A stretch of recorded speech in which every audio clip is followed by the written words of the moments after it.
And we're recording. Okay, good to go. Angela, we've done a few of these videos, and I don't think when we first started, we ever thought this is where we'd end up. Nope. No. What a journey. What a journey. Oh my goodness. So people are going, you're going to what? Are you getting that as well? That kind of a response? Yes, and yes. And we can talk more about other responses. But yeah. So we're running as independents. That's the hope. That's the dream. And a lot of people get a little bit hooked up because they don't know the process of it.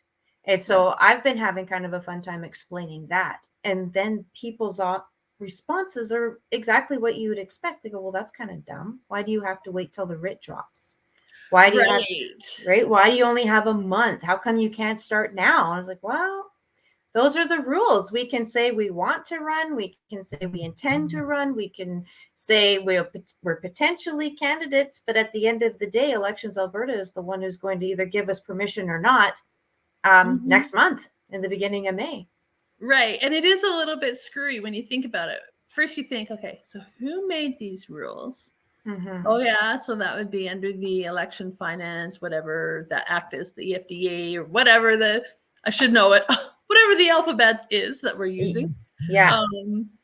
And that was created, through legislation by not independents, but rather by legacy parties. And I have to say, I was thinking about today, I'm like, everybody's known for months, maybe even years, who our UCP candidate is going to be in this election, but we can't really technically say that we are going to be a candidate in this election until the writ is dropped. And we're talking May 1st.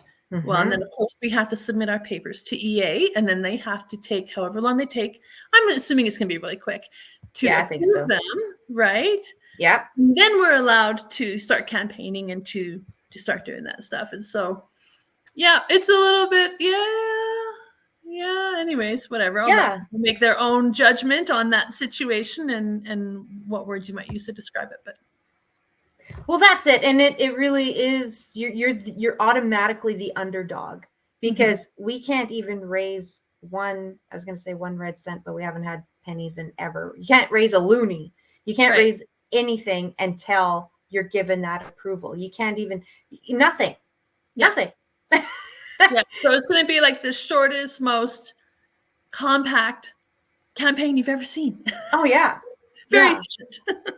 We're going to have to be. It's going to have to be. So I think we probably will be relying a lot on social media. We're going to be relying a lot on other people helping us to get our message out as to why we're doing this, which I guess is maybe the next thing we should jump into. Why are we running as independents?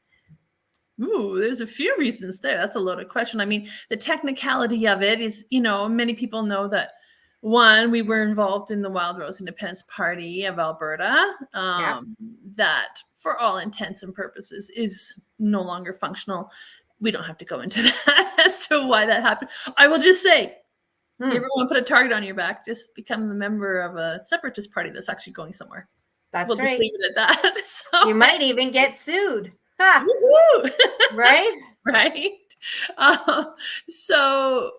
And then we took a large chunk of the membership from that enterprise. We all decided that we were going to start another one, Alberta First. But really, by that time, we were behind the 8 ball in order to get things, our ducks in a row, right, to be able to qualify as a fully registered party by the time the writ is dropped in May. So you and I, with the intention that we wanted to run for this election and not leave it for another 4 years, had to make the call, make the decision. What are we going to do, right? And this is really our only option. But I don't think it's a bad one, actually. Now that we're here and I'm thinking about it and had a lot of time to think about it, it's not a bad option. It isn't. And I had this conversation with somebody yesterday who, of course, brought up the vote split because that's always the default comment on these things. And I said, well, first of all, I don't think so, because you and I are both running in, or wanting to run. I guess I got to be careful what I say. Wanting to run in traditionally conservative ridings, Absolutely. and very conservative ridings. So there's no real issue with that. And both of them have got representation right now that people are not really satisfied with, they're not happy with. So they might be looking for somebody else that's still that conservative voice. And as far as a vote split goes, if there's you and I, and we're hearing of others who are having the same idea to run, right? As independents, as far as I can tell, we're maybe at about 5 people tops at this moment. It could grow, but as Right. it stands, I think we're at about 5. Now, I haven't personally spoken to any of them to know kind of where they sit or what's going on. That you don't make government with 5 people. No. So it's not a threat. However, if we look next door at BC, 1 or 2 MLAs ran the show over there as the Green Party for many years. So if there's a minority government, either way, whether it's UCP or NDP, those independents, just a handful, small handful of them, are going to be a real force to be reckoned with, because they're going to need those votes in order to get things done. Yeah. So I think it's a great opportunity for Albertans to really take this political beast that we've got and correct it through throwing a few independents into the legislature. Oh, absolutely. And that the advantage to Albertans is that they actually get true representation rather than having an MLA who first represents the party and then their constituents, if it happens to fall in line with what the party wants. You have an MLA whose sole focus is representing the will, the wishes, the voice of the constituents who put that MLA there in the first place. And, it really gives us as independent candidates, potential independent candidates, we can speak our mind without worrying, are we going to be censored or whatever? And I mean, a perfect example, and actually I think a really sad, I will say almost pathetic example of that is what happened to Tori Tanner in Lethbridge West this last week. She had won the nomination for the UCP. She was their UCP candidate. And then a video came out where she was talking about her concern about what is happening in the schools. Yeah. Now, give a little background here. When the NDP were in government and they set up the law, that the legislation that GSAs had to be available if a student, requested them, that they had to be made available in these schools. Okay, fine. But then they had packages of information given to these clubs, these Gay Straight Alliance clubs, of here are some resources that you can use. Well, come to find out, and I saw some of the stuff with my own eyes and was blown away, straight up pornographic. Like there's just that you can't get around it. And stories of students being taken off campus to various conferences without parents' permission, being handed all kinds of crazy, sexually explicit information by strangers. And then those kids bringing it home and showing it to their parents. Again, straight up pornographic. I just won't even go into it. But according to John Hilton O'Brien, who's with the Parents' Choice in Education, the school boards have been given the option to rescind some of the things that were being done around the GSAs, including, that information that is handed to those kids. Okay. Not all school boards have done that. They had the option of doing that. Oh. And so rather than looking at what Tori was saying and saying, okay, is this true? Is this a problem? Do we still have this information being disseminated to our children as young as like I went back and looked at it because I had saved some of this articles that back in the time for the NDP. I went back and looked at it the other day, and it was like recommended K through 12. So nobody has asked that question. Yeah. Instead, the UCP basically ran away from Tory, and there's been nothing. There's been no discussion. It's just like, well, we're not gonna have that. Whatever. The members of her constituency association and her constituency, her membership, the UCP membership in that constituency chose her to be the nominee. Yeah. End of story. End of story. Exactly. Right? But instead, we're going to do the cancel culture thing.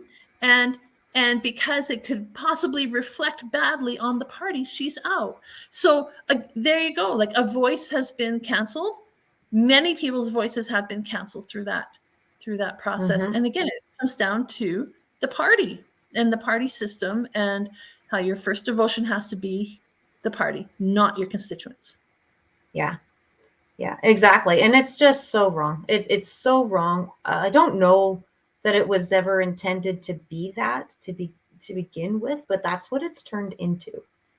And it's not right. It's not right, especially today. And I was thinking about this morning. How did we get to a place where government is the moral authority? Right. Really, like, it used to be the church was the moral authority. That's in the Western world. That's how it was. In the Eastern world, that is how it is. That's how it was. The church was the moral authority, and the government was supposed to just govern the land, not worry about all the other stuff. And there was supposed to be this massive delineation between the two. That was separation of state and church, right? Right? Like, no hear that all the way time. don't ever meet. Yet somehow the lines have now been crossed, and it's government that's going to tell me what I can and can't do while I'm driving over 37 potholes between here and Whitecourt. It's just ridiculous.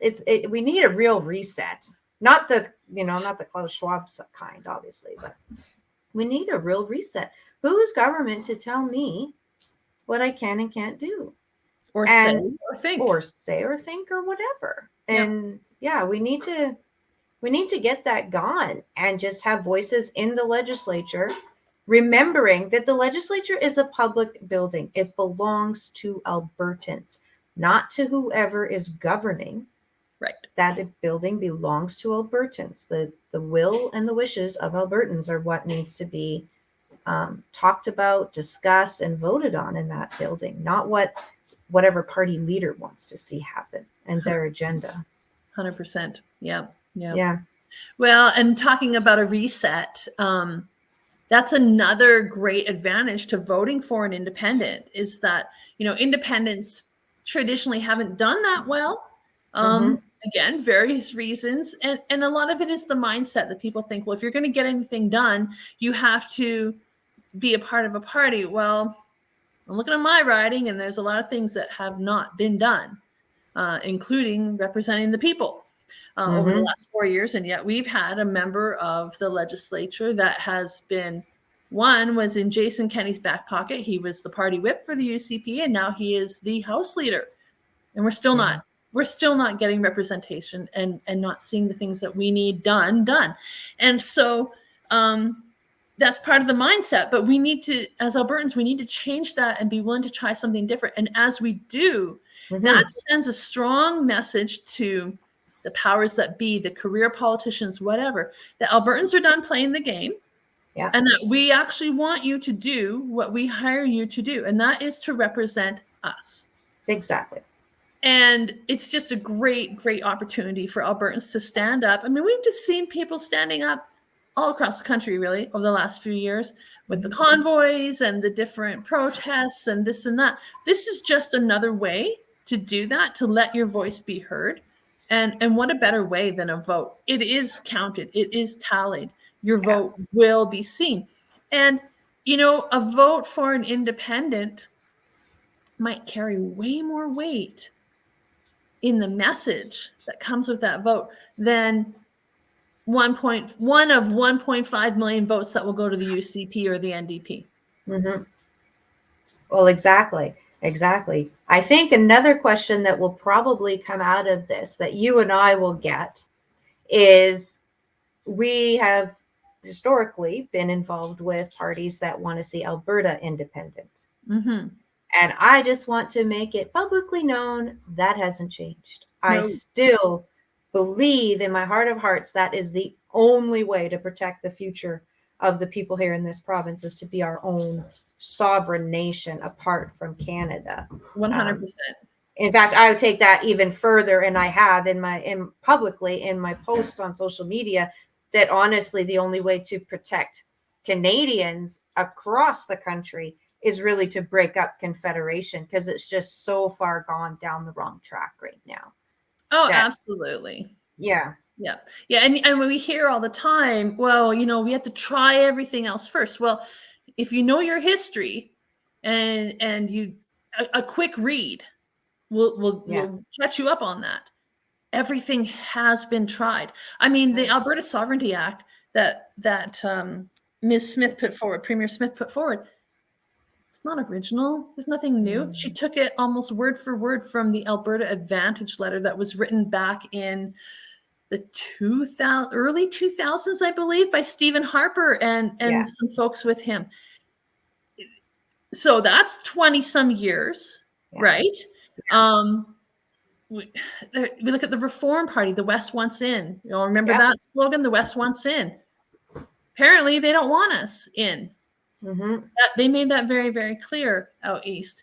We could just go on and on ad nauseum about all the different efforts that have been made.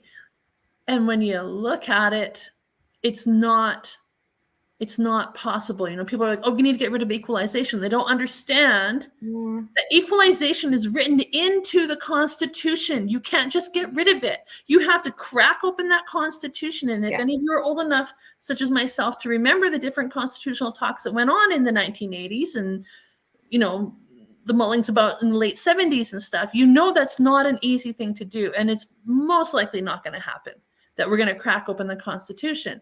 So yes, the federal government has the ability to change the formula. But in Alberta, if you all remember our last municipal election, we had a referendum on equalization. We made it very clear as Albertans that we want something different when it comes to equalization.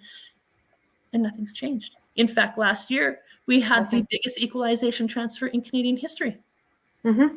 So there's just, I'm still 100%, although I am not with a separatist party, I'm still 100% for Alberta independence.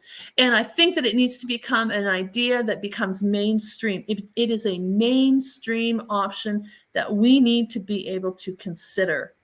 That's right. If we're not willing to consider it, we're hooped. Well, we really are. And by tossing some independents into the legislature who think that way, or at least very close to that way, for a fact that those people are going to vote in your favor. We are all over being Alberta first. The other parties say it. Oh, yeah, we're putting Alberta first. Well, are you really? No. You're not. You're still putting Ottawa first. We will be putting Albertans first. In there, and that's the difference. And I think people can take a real confidence in that without it being a threat. Right. Because I think we've also seen and just recently again an example of how the independence movement is a bit of a threat to some people, and that's all right. We're up for the challenge. But there's no doubt. There's no doubt that there are people in the province and outside the province that really, really, really benefit from the status quo. They do. And they will do anything. They'll do anything to keep it that way. Yeah, totally. So as we're bucking the status quo, which is kind of what you and I've been, as we got to know each other better, we're pretty good at it. It seems we have a history of it even before we knew one another and started working together on this. I hope Albertans understand that it's a good thing. It's a good thing. You know what? It really, really is. And I'll go back. Okay, I'll get a little bit personal here. So I was married. My first marriage, I was married for 20 years, and 10 years in, it became very, very clear to me that it was not going to work. And I hung in for another 10 years. Yeah. For so many reasons, right? And so many of the same reasons that people give to hang in with Canada, right? And when you look at the relationship, it's clearly one-sided. It's clearly there's some abuse going on. There's whatever, right? Yeah. Yeah. And yet we hold on. We hold on to this ideal. We hold on. And I always looking at the impending divorce that eventually was just going to have to happen. It came to a point where there just wasn't even a choice anymore. Yeah. It was with such dread. And yet, once that process started and I started to realize, oh my goodness, I have the ability to kind of have a do-over, to redo my life and to be very intentional in how I structure it. And that's the same way with separation. You know, there are other nations that have gone through this, never a shot fired. They come out actually working together really well. Yeah. But with a clear understanding of the differences that made it difficult for them to be one nation. Yeah. It's okay. It's okay to recognize that. And it's actually like this great new beginning. Exactly. It's not something to be dreaded. It's actually, wow, we could really set this up in a way that just works. And in a place like ours where we have so much natural resources at our fingertips and so much possibility here, wow, it could really, like, I'm excited when I think about it. Absolutely. Absolutely. And one of the things I often say when people get frustrated with the lack of pipelines, being built, or and us, like in one of my companies, we see that firsthand. We were kind of in the front row of it to see what's going on and what's not, and there's nothing happening. There's just nothing happening. It's kind of whatever it is, and there's no expansion really anymore to speak of. There's no growth. And people get so frustrated with that. And I say, it's okay. They're keeping the piggy bank in the ground. Don't buck it. Just leave it there. We'll get to it later. We'll get to it. Exactly. So funny. Yeah. So there's a lot of positives. Not to diminish the challenges. There'll be challenges, but no doubt. There's too many positives not to do that. So I think we'll just keep doing these little videos so people get to know who we are. We're kind of no names really in Alberta. I'm just a grandma. You're a grandma. We're just a bunch of grandmas. Exactly. Right. You're just regular Albertans who want to make a future for our kids and our grandkids. And, absolutely. 100%. The people who came here before us came for the same reasons. So I think we've got an obligation to maintain that spirit and not let these career politicians take away what we have and what our ancestors built for us. Awesome. So we went into this one not really knowing what we were going to talk about. Just hit record. I think we'll do the same thing again. Sure. And encourage everybody, check out. We did create a website. We're learning new skills, how to make websites and all sorts of things. So you could go on there, independenceforalberta.ca. And it's independence as in an independent candidate. That's right. Right. So TS, not C. Yeah, there's a T, not a C there. And then you can find Angela on all kinds of social media platforms. You can find me on all kinds of social media platforms. Get to know us, find out who we are. If you know people that are in the areas that you'll see are going to be hopefully represented by an independent candidate on that website, if you know people there, direct them. And I guess this would be as good a time as any too, Angela, to just put out the invitation to others who want to run as independents. Absolutely. Right? If you want a spot on this website, we got it. Let's do that together. Why not? Doesn't mean we're running on the same platform. Doesn't mean none of that, but it just be an avenue for you to be able to get your word out as well. Why not? Yeah, I think it's great. I'm pretty excited. It's going to be wild. Yeah. Pretty excited. Awesome. Well, you and I will talk about 1,000 times between now and next week when we do another one of these. But in the meantime, just encourage everybody to check us out on the social media platforms. Just put our names in there and they'll pop up. Yeah. And then the website, independenceforalberta.ca. And can I do a couple little plugs for? Yes. Okay, so this week I am in Vauxhall tonight at the Legion. Mm-hmm. And then I'm going to be door knocking in Lomond all day tomorrow and Wednesday. Lomond's pretty small, so I might be able to get it all done in one day. And then I'll hit maybe Enchant or some other smaller town around that area. Be door knocking Tuesday and Wednesday. And then Wednesday night, we have a meeting in Lomond at the Seniors Drop-In Center. Awesome. And then Thursday, I'm back in Cardston. We're having a meeting. Wow. Lots going on. You're hitting the ground running. Yeah. Hey. That's great. That's great. That's great. I'm looking forward to having some events to tell everybody about the next time we meet. Perfect. Yeah, there's a couple that are on the go, but I haven't had confirmations of the dates. So I don't want to say anything yet. But it's it's crazy. It's good. Yeah, it is so good. We got so many good people in the province. I just love it. Absolutely love it. Yeah. And it's neat people reaching out and just, I don't know, there's an excitement about it more so than a dread, which is pretty cool. We need some change. Yeah. We need some change. It's time. It is. So we'll make it happen one way or the other. Awesome. Cool. Well, you have a great week, Angela. We'll talk to you soon. Thanks. You too.